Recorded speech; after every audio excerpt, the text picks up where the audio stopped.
श्रीमते रामानुजाय नमः। माता पिता युवतयस्तनया विभूतिः सर्वं यतेव नियमेन मदन्वयानाम् आद्यस्य न कुलपतेर्वकुलाभिरामं श्रीमत्तदङ्घ्रियुगलं प्रणमामि मूर्धना। ஏரார் வைகாசி விசாகத்தின் ஏத்தத்தை பாரோர் அறிய பகர்கின்றேன் சீராரும் வேதம் தமிழ் செய்த மெய்ய நெழில் குருகை நாதன் அவதரித்த நாள். வைகாசி மாதம் விசாக நட்சத்திரம். ஆழ்வார்களுக்குள்ளே தலைவரான சுவாமி நம்மாழ்வார் திரு அவதாரம் செய்த சுபமான நட்சத்திரம். வைகாசி மாதம் மாதவ மாதம் என்று கொண்டாடப்படக்கூடிய மாதம். நிறைய புஷ்பங்கள் பூத்து காய்கள் கனிகள் பழங்கள் நிறைய விளையக்கூடிய மாதம். இந்த மாதத்திலே விசாக நட்சத்திரம். அன்றைய தினம்தான் சந்திரன் முழு நிலவோடு பௌர்ணமியாக திகழ்வார். அப்போ ரொம்ப குளிர்ச்சியாக இருக்கக்கூடிய ஒரு நட்சத்திரம் விசாக நட்சத்திரம். அதிலே சுவாமி நம்மாழ்வார் ஆழ்வார் திருநகரி திருக்குருகூருங்கிற திவ்ய க்ஷேத்திரத்திலே அவதரித்தார். அவ்வாழ்வாருக்கு சமமாக மற்றைய ஆழ்வார் கிடையாது, அவருக்கு சமமாக மற்ற யாருமே கிடையாது என்று மணவாள மாமனிகள் தெரிவித்தார்.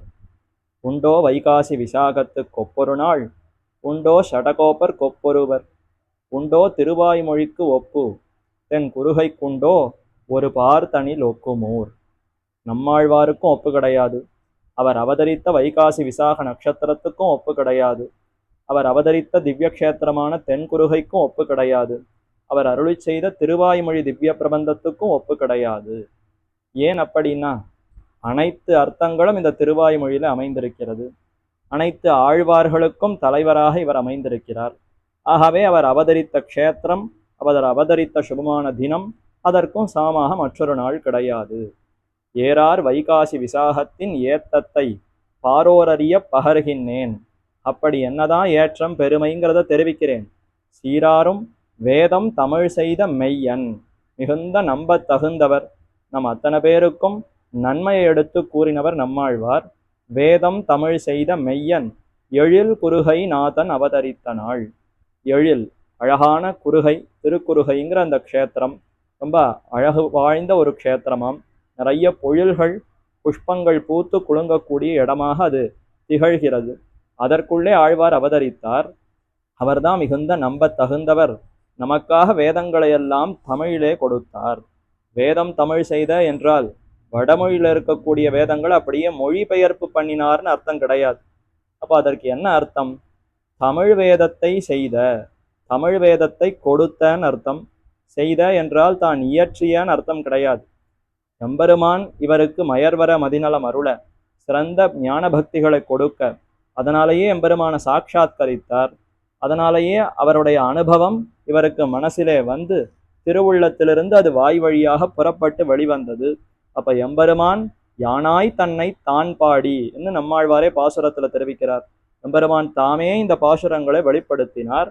ஆக இது தென் வேதம், தென்மொழி வேதம், தமிழ் வேதம் என்றென்றைக்கும் இந்த வேதமும் இருக்கிறது. எப்படி வடமொழி வேதம் அனாதியோ அதே போல இதுவும் ஒரு நாள் இயற்றப்பட்டதுங்கிறது கிடையாது, ஆனால் வெளிப்படுத்தப்பட்டது. கலியுகத்தினுடைய தொடக்கத்திலே நம்மாழ்வார் மூலமாக வெளிப்படுத்தப்பட்டதுன்னு கொள்ள வேண்டுமே தவிர அவர் அமர்ந்து இயற்றினாருங்கிறது கிடையாது. தமிழ் வேதம் செய்த, வேதம் தமிழ் செய்த மாறன் மெய்யன் எழில் குருகை நாதன். அப்படிப்பட்ட குருகைநாதன் அவதரித்த அந்த நாள். அவர் நமக்கு தமிழ் வேதத்தை கொடுத்தாரோ, இன்று நாம் அனைவரும் அந்த வேதத்தினுடைய அர்த்தத்தை நன்றாக தெரிந்து கொண்டிருக்கிறோம். ஏன்னா வேதத்தினுடைய அர்த்தத்தை தெரிந்து கொண்டால்தான் அப்ப தெளிவான ஞானம் ஏற்படும். அதன் மூலமாகத்தான் பரதத்துவம் யாரு, ஜெகத்துக்கு காரணம் யார், யாருடைய திருவடிகளை பற்றினால் இந்த சம்சாரத்திலிருந்து விடுபட முடியுங்கிறது நமக்கு தெளிவாக தெரியும். அப்ப அதை உபகரித்தவரே நம்மாழ்வார்னா அவருக்கு சமமாக மற்றொருவர் உண்டோ? அப்படிப்பட்ட நம்மாழ்வாருடைய வைபவத்தை நாமும் பல தினங்களாக அனுபவித்து கொண்டு வருகிறோம். நம்மாழ்வாருக்கு மற்றைய ஆழ்வார்கள் அனைவரும் அங்கங்களாக திகழ்கிறார்கள் என்று நம்முடைய ஆச்சாரியர்கள் தெரிவித்தார்கள். பூதம் சிரஹ ஹ்ரத மகாஹ்வயம் அக்ஷயுக்மம் பட்டாரியம் ஆஸ்யம் அத பார்கவம் அஸ்ய கண்டம் பாஹூ வதந்தி குலசேகர யோகிவாஹவ் தோர் மத்திய நாபி சரணான் இதரான் ஷட்டாரேஹே என்ன ஆச்சரியமான ஸ்லோகம். அதிலே ஒவ்வொரு ஆழ்வாரையும் ஒவ்வொரு அங்கமாக ஆச்சாரியர்கள் தெரிவிக்கிறார்கள். நம்மாழ்வாருடைய சிரசு திருமுடியாக பூதத்தாழ்வார் விளங்குகிறார். ஞானத்தமிழ் செய்த என்று பூதத்தாழ்வார் தம்முடைய திருவந்தாதி தொடக்கத்திலேயே தெரிவித்தார். ஞானத்தமிழ், இந்த திவ்ய பிரபந்தம் முழுக்க பரஞானம், எம்பெருமான பத்தின தெளிவான ஞானத்தை உபதேசிக்கிறதுன்னு தெரிவித்தாரா. ஆகவே அப்படிப்பட்ட ஆழ்வாரே நம்மாழ்வாருக்கு சிரஸாக இருக்கிறார். ஹிரத மகாஹ்வயம், பொய்கை ஆழ்வாரும் அதே போல பேயாழ்வாரும் இரண்டு திருக்கண்களாக விளங்குகிறார்கள். ஒரு ஆழ்வார் பொய்கை ஆழ்வார் உலகத்தையெல்லாம் எம்பெருமானுக்கு சொத்து என்று நிரூபித்தார். அப்ப கண்ணால பார்க்கக்கூடிய அனைத்தும் பெருமானுடைய சொத்து என்பதை காட்டினவர் பொய்கை ஆழ்வார். நம்மாழ்வாருக்கு ஒரு திருக்கண். அதே மாதிரி எம்பெருமானையே சேவித்து திருக்கண்டேன் பொன்மேனி கண்டேன் திகழுமருக்கண் அணிநிறமும் கண்டேன் எம்பெருமானுடைய அந்த திருமேனி அழகில ஈடுபட்டு அனுபவித்தவர். அவரை மற்றொரு திருக்கண்ணாக நம்மாழ்வார் கொண்டிருக்கிறார். அடுத்தது பட்டாரியம் ஆசியம், பெரியாழ்வார் அவரையே திருவாயாக கொண்டிருக்கிறார். பல்லாண்டு பல்லாண்டு பல்லாயிரத்தாண்டுன்னு எம்பெருமானுக்கு பல்லாண்டு பாடினாரா. அதுதான் இந்த வாய்க்கு முக்கிய பிரயோஜனம். நம்முடைய வாய் படைத்த அந்த பயன் என்னன்னா பெருமானுக்கு பல்லாண்டு பாடுவதுதானே. ஆக பெரியாழ்வாரையே தமக்கு திருவாயாக கொண்டிருக்கிறார் நம்மாழ்வார். பார்கவம் அஸ்ய கண்டம், கழுத்தாகவே திருமழிசையாழ்வார் பார்கவ ரிஷிக்கு பிறந்தவர். அந்த திருமழிசையாழ்வார் விளங்குகிறார். பக்திசாரன் என்று திருநாமம் கொண்டிருக்கக்கூடிய திருமழிசையாழ்வார் உரையிலிடாதவராய் எப்போதும் எம்பெருமானுடைய பரதத்துவத்தை உரத்த குரலிலே அவர் நிரூபித்தாரா. அந்த உரத்த குரல் சப்தம் எங்கிருந்து வருகிறது? கண்டம், கழுத்திலிருந்து தானே வருகிறது. அப்படிப்பட்ட கழுத்தாகவே நம்மாழ்வாருடைய திருக்கழுத்தாகவே திருமழிசையாழ்வார் விளங்குகிறார். அடுத்தது பாஹூ வதந்தி குலசேகர யோகி பாஹவ், இரண்டு திருத்தோள்களாக குலசேகர ஆழ்வாரும் திருப்பானாழ்வாரும் விளங்குகிறார். குலசேகர ஆழ்வார் க்ஷத்ரிய அரசர், தோள் பலம் மிடுக்கு கொண்டிருப்பவர். நம்முடைய பலம் எம்பெருமானுடைய கைங்கரியம், அதற்குத்தான் பிரயோஜனப்பட வேண்டும்னு இருந்தவர். அவரை ஒரு திருத்தோளாக நம்மாழ்வார் கொண்டிருக்கிறார். மற்றொரு திருத்தோளாக யோகி வாகவ், முனிவாகனரான திருப்பானாழ்வார் லோகசாரங்க முனிவருடைய திருத்தோளுக்கு மேலே அமர்ந்து அடியார்க்கென்னை ஆட்படுத்த விமலன், பாகவதனுக்கு நான் சேஷப்பட்டவன் அடிமைங்கிறத வெளிப்படுத்தினாரா. ஆக அவரையே மற்றொரு திருத்தோளாக நம்மாழ்வார் கொண்டிருக்கிறார். தோர் மத்திய நாபி சரணான். அடுத்தது தோர் மத்தியம் என்பதுதான் திருமார்பு. திருமார்பாகவே தொண்டரடிப்பொடியாழ்வார் விளங்குகிறார். அவர் திருவரங்கநாதனுக்கே ஈடுபட்டவர். அவருக்கே அற்று தீர்ந்து கைங்கரியங்களை செய்தார். ராமனாகவும் கண்ணனாகவும் அந்த எம்பெருமானையே அனுபவித்தார். அதே போலத்தான் நம்மாழ்வாருடைய திருமார்பு திரு உள்ளம் எப்போதும் திருவரங்கநாதனையே சிந்தித்து கொண்டு வான் திகழும் சோலை மதிலரங்கர் வன் புகழ்மேல் ஆன்ன தமிழ் மறைகள் ஆயிரமும் என்று தாம் அருளி செய்த அத்தனை பாசுரங்களும் திருவரங்கநாதனுக்கே என்று சமர்ப்பித்தாரா. ஆக திருவுள்ளம் திருவரங்கநாதனையே சிந்திக்கிறது. அப்படிப்பட்ட திருவுள்ளம் திருமார்பாகவே தொண்டரடிப்பொடியாழ்வார் விளங்குகிறார். அடுத்து நாபி, கொப்பூழ், நம்மாழ்வாருடைய அந்த இடை பிரதேசத்தில் இருக்கக்கூடிய திரு கொப்பூழ் திரு நாபியாகவே திருமங்கையாழ்வார் விளங்குகிறார். ஆழ்வார்களுக்குள்ளே மிகுந்த அழகு சௌந்தரிய லாவண்யத்தை வெளிப்படுத்தக்கூடிய திருமேனினா அது இன்னைக்கும் நாம் சேவிக்கக்கூடிய ஆச்சரியமான திருமங்கையாழ்வாருடைய திருமேனி. அதே போல நம்மாழ்வாருடைய வடிவழகளை சேவித்தால் அவருடைய அழகு திருமுகத்திலிருந்து அப்படி கீழே வெள்ளமாக பிரவகித்து இடைப்பிரதேசத்திலே ஒரு பெரிய சுழியாக ஏற்பட்டது. அதுதான் அவருடைய கொப்புழோன்னு ஆச்சாரியர்கள் அந்த அழகிலே ஈடுபடுகிறார்களா. அப்ப மிகுந்த அழகு கொண்டிருக்கக்கூடிய திருமங்கையாழ்வார் நம்மாழ்வாருடைய அவயவத்தில் மிகுந்த அழக பிரகாசிக்கக்கூடிய திருநாபி கொப்பூழாகவே விளங்குகிறார். மேலும் இடைப்பிரதேசம்ங்கிறது நடுவாக அமைந்திருக்கிறதா. திருமந்திரத்துல நடுப்பதத்தில பாகவத சேஷத்துவத்தை அறிந்து கொண்டேன், உற்றதும் உன் அடியார் கடிமைன்னு திருமங்கையாழ்வார் சாதித்தார். அதையேத்தான் நம்மாழ்வார் தம்முடைய இடையிலே வைராக்கியத்தினால இடை சிறுத்தவராய் அதனால அந்த அந்த பாகவத சேஷத்துவத்தை வெளிப்படுத்தினார். ஆக திருமங்கையாழ்வாரே இவருடைய திருநாபியாக விளங்குகிறார். இதற்கு மேலே இறுதியாக பார்க்க வேண்டியது சரணான் இதரான் ஷட்டாரேகே. ஷட்டாரேகே நம்மாழ்வாருடைய சரணங்கள் இரண்டு தாமரை போன்ற திருவடிகள். அந்த இரண்டு திருவடிகளாக யார் விளங்குகிறார்கள்னா சுவாமி மதுரகவியாழ்வாரும் யதீந்திரராகிற சுவாமி ராமானுசரும். மதுரகவியாழ்வார் ஒரு திருவடியாக விளங்குகிறார், ராமானுசர் மற்றொரு திருவடியாக விளங்குகிறார். மதுரகவியாழ்வார் தானே நெருக்க சீடர். அவர் நம்மாழ்வாரிடத்துல பிரார்த்தித்த பின்னர் தான் பொய் நின்ன ஞானமும் பொல்லாவொழுக்கும்னு திவ்ய பிரபந்தத்தை அருளி செய்ய தொடங்கினார். அப்ப இவர் திருவடியில பணிந்து தேவரீர் தான் ஆச்சாரியன், அடியேன் சிஷ்யன், உபதேசிக்க வேண்டும்னு கேட்ட பிற்பாடுத்தானே உபதேசித்தார். அப்போ உற்ற சிஷ்யனாய் அவருக்கு உகப்பை கொடுக்கக்கூடிய, ஆனந்தத்தை கொடுக்கக்கூடிய ஒரு சீடனாகவே மதுரகவியாழ்வார் விளங்குகிறார். என் திசையும் அரிய இயம்புகேன் ஒன் தமிழ் ஷடகோபன் அருளையே என்று திக்கெட்டும் தாம் நடந்து நடந்து சென்று நம்மாழ்வாருடைய பெருமையை எல்லா திக்கிலும் பரப்பினாரா. அப்ப நம்மாழ்வாருடைய திருவடிகளாகவே மதுரகவியாழ்வார் விளங்குகிறார்.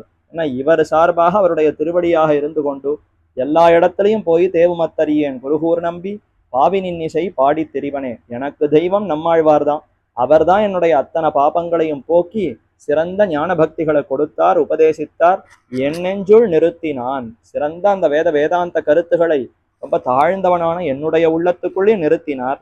என்ன எதிர்பார்த்தார்? பயனன்னாகிலும் பாங்கல்லராகிலும் செயல் நன்னாக திருத்தி பணிகொள்வான். ஒரு பிரயோஜனம் எதிர்பார்க்கல. இந்த ஜீவாத்மா உஜ்ஜீவனம் அடைந்தால் அது போரும், எனக்கு ஒரு பேர் வேண்டும், புகழ் வேண்டும், செல்வம் வேண்டும், இது எதையுமே எதிர்பார்க்காமல் அடுத்தவருடைய நன்மைக்காகவே இருப்பவர் நம்மாழ்வார்ங்கிற இந்த புகழையெல்லாம் போய் நாடெங்கும் பரப்பினார் மதுரகவியாழ்வார். ஆக அவர் ஒரு திருவடியாக விளங்குகிறார். அடுத்து அதே இச்சை, அதே ஒரு விருப்பத்தோடு சுவாமி ராமானுசரும் ஆழ்வாரிடத்துல ஈடுபட்டு அடியேனை உம்முடைய திருவடியாக அங்கீகரிக்க வேண்டும், திருவடியில சாத்தி கொள்ளுகிற பாதுகையாக அடியேனை தேவரீர் அங்கீகரிக்க வேண்டும்னு பிரார்த்திக்க நம்மாழ்வார் அர்ச்சா திருமேனியிலிருந்தே வெளிப்பட்டு இப்படி தெரிவித்தாராம். இனி நம்முடைய பாதுகைகள் ராமானுசன் என்று வழங்கப்படட்டும், ஸ்ரீராமானுசன்னே அனைவரும் அழையுங்கள் என்று தெரிவித்தாராம். அதனால தான் இன்னைக்கும் நம்மாழ்வாருடைய திருவடி நிலைகளை பெறும்பொழுதும் ஸ்ரீராமானுசன் சாதிக்க வேண்டும்னு தானே கேட்டு பெறுகிறோம். பூமன்னுமாது பொருந்திய மார்பன் புகழ்மலிந்த பாமன்னு மாறன் அடிபணிந்தொய்ந்தவன் என்று நம்மாழ்வாருடைய திருவடிகள்ல பணிந்து அதனாலேயே உஜ்ஜீவனம் அடைந்தவர் சுவாமி நம்மாழ்வார். ஸ்ரீ மாதவாங்கிரி ஜலஜத்வய நித்தியசேவா பிரேமா விலாசய பராங்குஷ பாத பக்தம் என்று மணவாள மாமனிகளும் தெரிவித்தார். அப்படி நம்மாழ்வாருடைய திருவடியில அலாத காதல் அன்பு கொண்டிருப்பவர் சுவாமி ராமானுசர். ஆகவே அவரையே மற்றொரு திருவடியாக கொண்டிருக்கிறார். திருவடிகள்ல சாத்தி கூடிய பாதுகைகளாகவும் ராமானுசரே விளங்குகிறார் என்னும் கொள்ளலாம். மேலும் ராமானுசர் அவர்தான் தென்னரங்கம் செல்வமுத்தும் திருத்தி வைத்தார். திவ்ய தேசங்களுக்கெல்லாம் சென்று அந்தந்த கைங்கரியங்களை செவ்வனே நிறைவேற்றினார்.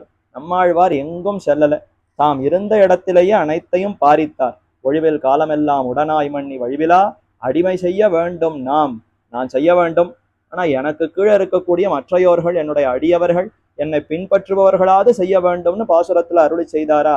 இதை தம்முடைய திருவுள்ளத்தாலே சிந்தித்த ராமானுசர் இது நமக்கு உற்ற கடமை, நாம் போய் செய்ய வேண்டும்னு பாரத தேசம் முழுக்க நடந்து திவ்ய தேசங்கள் என்ன, புண்ணியக்ஷேத்திரங்கள் என்ன, எல்லா இடத்திலும் நடந்து கைங்கரியங்களை செய்தாரா. அதே மாதிரி திருவேங்கடமலைக்கு அங்கு போய் புஷ்ப கைங்கரியம் செய்ய வேண்டும்னு தம்முடைய சிஷ்யர்களிடத்துல பிரார்த்திக்க அனந்தாழ்வான் என்பவர் சுவாமி நியமித்தால் போய் செய்கிறேன்னு அப்படி யாச்சிக்க சரின்னு அனந்தாழ்வானை நியமித்தார். அவர் சென்று கைங்கரியம் செய்தார். ஆக இப்படி தாமும் செய்து தம்முடைய சிஷ்யர்களையும் நம்மாழ்வாருடைய கைங்கரியத்தில் ஈடுபடும்படி செய்தார்னா அப்படிப்பட்ட ராமானுசர் தானே நம்மாழ்வாருக்கு திருவடியாகவும் பாதுகையாகவும் விளங்க முடியும். ஆக இந்த ஒரு ஒற்றுமை காரணத்தினாலே நம்மாழ்வாருடைய திருவடிகளாக மதுரகவிகாழ்வாரும் விளங்குகிறார், ராமானுசனும் விளங்குகிறார் என்று இந்த ஸ்லோகத்திலே பெரியோர்கள் தெரிவிக்கிறார்கள். இதை அடிப்படையாக கொண்டுதான் பராசர பட்டரும் பூதம் சரஸ்ய மகதாஹ்வய பட்டநாத ஸ்ரீ பக்திசார குலசேகர யோகிவாகான் பக்தாங்கிரேனு பரகால யதீந்திர மிஸ்ரான் ஸ்ரீமத் பராங்குஷமுனிம் பிரணதோஸ்மி நித்யம் என்று சாதித்தார். அப்படிப்பட்ட ஷடகோபராகிற நம்மாழ்வாருக்கு ஒப்பு மற்ற யாருமே கிடையாது. இன்னும் மற்ற ஆழ்வார்களெல்லாம் இவருக்கு அங்கமாகவே ஆகிவிட்டார்கள். மேலும் ராமானுசன் இவருடைய திருவடி நிலையாக ஆகிவிட்டார்னா அப்ப இவருக்கு சமம் மற்ற யாரும் இல்லை. எப்படி எம்பெருமானுக்கு சமம் யாரும் இல்லையோ அதே போல ஆழ்வாருக்கு சமம் எம்பெருமான் கூட கிடையாது. அதுவின்னி யான் பெரியன் நீ பெரியன் என்பதனை யார் அறிவார், ஊன் பருகு நேமியாய் உள்ளோன்னு பெரிய திருவந்தாதியிலே நம்மாழ்வாரே தெரிவிக்கிறார். பெருமானே நீ பெரியவன்னு வேதாந்தம் எல்லாம் பேசுகிறது உரைக்கிறது, ஏன்னா அத்தனை ஜகத்தையும் நீ தான் தாங்குகிறாய். ஆனா உன்னையே என்னுடைய உள்ளத்திலே வைத்து நான் தாங்குகிறேன்னா அப்ப உன்னை விட நான் தானே பெரியவன் என்று நான் பெரியன் என்று தானே தன்னுடைய பாசுரத்துல தெரிவித்த நம்மாழ்வாருக்கு மற்றொருவர் சமம் உண்டோ? அப்படிப்பட்ட பெரியனான நம்மாழ்வாருக்கு சமம் வேறு யாரும் இல்லை. உண்டோ ஷடகோபர் கொப்பொருவர் என்ன அவருடைய வைபவத்தை நாமும் பாடி நம்மாழ்வாருக்குண்டான அத்தனை அடிமைகளையும் செய்து அவர் வழி நின்ற ராமானுசர் அவருடைய திருவடிகளையும் பணிந்து கைங்கரியங்களைச் செய்வோம் என்று பிரார்த்தித்து கொண்டு அமைகிறேன். ஸ்ரீநகர்யாம் மகாபுரியாம் தாமிரபர்ணி உத்தரேதட்டே ஸ்ரீ திந்திரிணி மூலதாம்னே ஷடகோபாய மங்களம். ஸ்ரீமதே ரம்யஜாமாத்ரு முனீந்திராய மகாத்மனே ஸ்ரீரங்கவாசினே பூயாத் நித்யஸ்ரீ நித்யமங்கலம். ஆழ்வார் திருவடிகளே சரணம். எம்பெருமானார் திருவடிகளே சரணம். ஜீயர் திருவடிகளே சரணம்.